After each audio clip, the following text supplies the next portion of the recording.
ফাজিল মাদ্রাসা বালসারামপুর ব্রাহ্মণবাড়িয়া কর্তৃক আয়োজিত আজকের বার্ষিক ইসলামী মহাসম্মেলনের শ্রদ্ধেয় সভাপতি জনাব মেজর জেনারেল জনাব মোহাম্মদ আবুল খায়ের অবসরপ্রাপ্ত। আজকের মাহফিলের যিনি মূলত রূপকার, যার উদ্যোগে আজকের এই মাহফিল, যার অনুরোধে আমাদের আশা, আমানত শাহ গ্রুপের সম্মানিত স্বত্বাধিকারী আলহাজ জনাব হেলাল সাহেব আমার পাশে বসা আছেন। হেলাল সাহেবের এই ব্যয় মাত্র বিয়ে হয়েছে যে মেয়ে, ওনার এই শ্বশুর ব্যয় পাশে বসা আছেন।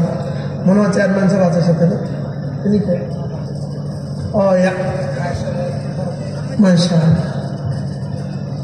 উপস্থিত হাজরাত ওলামায়ে ইকরাম, শ্রদ্ধেয় সুধী সমাজ, আমার যুবক ভাইয়েরা, পর্দার আলের মা বোনেরা, মূলত আমরা যার আলোচনা শোনার জন্য আসছি, তারুণ্যের অহংকার, বাংলাদেশের আগামী ইতিহাসের নতুন রূপকার শেখুল হাদিস মজলুম আলেম দ্বীন, যার উপরে নির্যাতনের স্টিম রোলার চলেছিল, আমার তো মনে হয় রব্বে কারিম তার সবর ও তাকওয়ার বরকতেই আমাদেরকে মুক্ত করেছেন। আল্লাহ তাআলা আল্লামা মামুল হক দামাত বারাকাতুহু ইনশাআল্লাহ তিনি সময় মতোই চলে আসবেন। আমি অল্প সময় আপনাদের সামনে আমার পঠিত আয়াতে কারিমার আলোকে দু চারটা কথা আরজ করবো ইনশাআল্লাহ। মেরে ভাইও, আল্লাহ তাআলা আমাদেরকে কিছু নেয়ামত এমন দিয়েছেন যে নেয়ামত গুলো আমরা কেউ আল্লাহ তাআলার কাছে চেয়ে আনিনি, যে নেয়ামত গুলোর মধ্যে আমরা সকলেই সমানভাবে অংশীদার। যেমন এক নম্বর নেয়ামত হলো আল্লাহ তাআলা আমাকে মানুষ বানিয়েছেন। বলেন আলহামদুলিল্লাহ। আল্লাহ তাআলা আমাকে মানুষ বানিয়েছেন।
Sadaqallahu